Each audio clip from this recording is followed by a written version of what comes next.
Next आहे ovarian histology. तर ovarian histology आपण जसं मागे बघितलं की प्रायमरी फॉलिकल्स कसा बनला जातो. प्रायमरी फॉलिकल्स म्हणजेच प्रिमोडियल फॉलिकल. तर प्रिमोडियल फॉलिकलच्या आउटसाईडला एक लेयर फॉर्म होते आणि त्या लेयरला आपण म्हटलं जातो थिका. आणि जो थिका आहे तो कशापासून बनला जातो, स्ट्रोमाचे सेल्सपासून आपल्याला थिका लेयर भेटते. आणि जे स्ट्रोमाचे सेल्स आहे किंवा जी थिका लेयर आहे हे कशापासून बनले आहे, ग्रॅन्युलोसा सेल्सपासून बनलेले आहे. आणि जी आपला प्रिमोडियल और प्रायमरी फॉलिकल आहे तर तो आता सेकंडरी फॉलिकल होतो. प्रायमरी फॉलिकलमध्ये आपल्याला फक्त एक लेयर बघायला भेटते. प्रिमोडियल फॉलिकलच्या बाहेर आपल्याला एकच थिकाची लेयर भेटते, म्हणून त्याला आपण प्रायमरी फॉलिकल म्हणतो. आता जो सेकंडरी फॉलिकल आहे त्याच्या बाहेर एक अजून लेयर ॲड होते, म्हणजे 2 लेयर असत्या. 2 लेयर असल्यामुळे आपण त्याला म्हटलं जातं सेकंडरी फॉलिकल. आणि जेव्हा आपलं सेकंडरी फॉलिकल तयार होतं तेव्हा आपली ओव्हरी इस्ट्रोजेन हार्मोन सिक्रेट करत असते, मीन्स बाहेर टाकते. आणि मग आपल्या काय होतं, ग्रोथ होत्या ऊसाइड्सच्या. आणि हा मध्ये जो आहे हा आपला सेकंडरी ऊसाइटच आहे.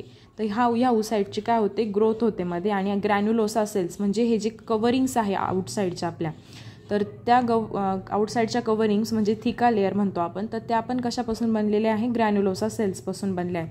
तर आपले जे सेकंडरी फॉलिकल आहे तो जेव्हा पुढे ग्रो करणार आहे तर त्याच्या जे आउटसाईडच्या ज्या लेयर्स आहे म्हणजे ग्रॅन्युलोसा सेल्स पण काय होतात, वाढतात. आणि मग त्याची ग्रोथ झाल्यानंतर आपल्याला काय भेटतो, ग्राफियन फॉलिकल. आणि म्हणजे जे प्रायमरी फॉलिकल आहे किंवा सेकंडरी फॉलिकल आहे, टर्शरी फॉलिकल्स आहे, तर हे कसे असतात, इमॅच्युअर असतात. पण जो ग्राफियन फॉलिकल भेटतो तो आपल्याला मॅच्युअर स्टेजमध्ये भेटतो. आणि ग्राफियन फॉलिकल तयार झाल्यानंतर तो काय रिलीज करतो, तो 2 हार्मोन्स रिलीज करतो, LH आणि FSH. हे 2 हार्मोन आपला ग्राफियन फॉलिकल सिक्रेट करत असतो. कुठून भेटतो आपल्याला, तो पिट्युटरी ग्लँडपासून. आणि हे हार्मोन्स आहे मग हे हार्मोन्स काय करतात, जो आपला सेकंडरी ऊसाइट आहे, जसं आपल्या टेक्स्टमध्ये दिलं आहे इथे की जो आपला जो आपला सेकंडरी ऊसाइट आहे तो ह्या ठिकाणी बाहेर येताना दिसतो. हे जे सगळे आहे हे आपले सेकंडरी ऊसाइट आहे. आपण मागे बघितलं सेकंडरी ऊसाइट कसे फॉर्म झाले. आणि त्यानंतर इथून सेकंडरी ऊसाइट हा बाहेर पडताना दिसतोय. आणि त्या प्रोसेसला म्हटलं जातं ओव्ह्युलेशन. तर ओव्ह्युलेशनमध्ये आपला सेकंडरी ऊसाइट काय होतो, रिलीज होऊन जातो. आणि काय फॉर्म करतो जेव्हा ओव्ह्युलेशन होतं, तर याला म्हटलं जातं कॉर्पस लुटियम. आणि तो आपल्याला काय फॉर्म करून देतो, कॉर्पस लुटियम फॉर्म करतो.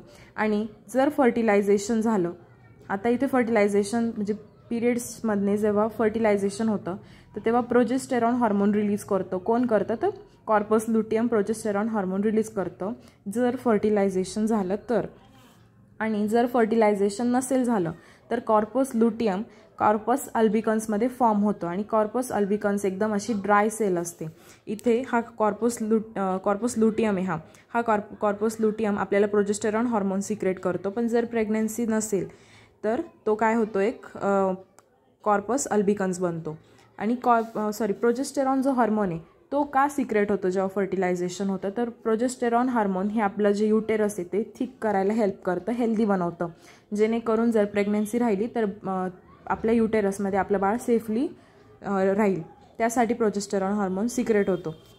आणि त्यानंतर एक वर्ड आहे ब्लिस्टर्ड अपिअरन्स. ब्लिस्टर्ड अपिअरन्सचा अर्थ असा होतो की आपले जे हे आहे सेकंडरी ऊसाइट आहे हे जसं जसं ग्रो करतं आहे, तर ग्रो करताना ही जी आपलं ओव्हरीची जी वॉल आहे कडेची ती काय कुठून तरी फुगती आहे, कुठून तरी कमी होते, फुगती आहे. तर हे जे आहे हे स्ट्रक्चर, तर त्याला आपण म्हटलं जातं ब्लिस्टर्ड अपिअरन्स.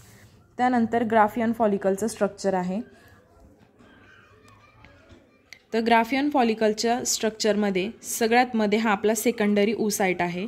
सेकंडरी ऊसाइट नंतर ही रेड कलरची लेयर आहे त्याला म्हटलं जातं वेटेलाइन मेम्ब्रेन. तर हीच मेम्ब्रेन काय करते, बाहेर झोना पेड्युसुला ही लेयर फॉर्म करायला हेल्प करते. कोणती लेयर, वेटेलाइन मेम्ब्रेन.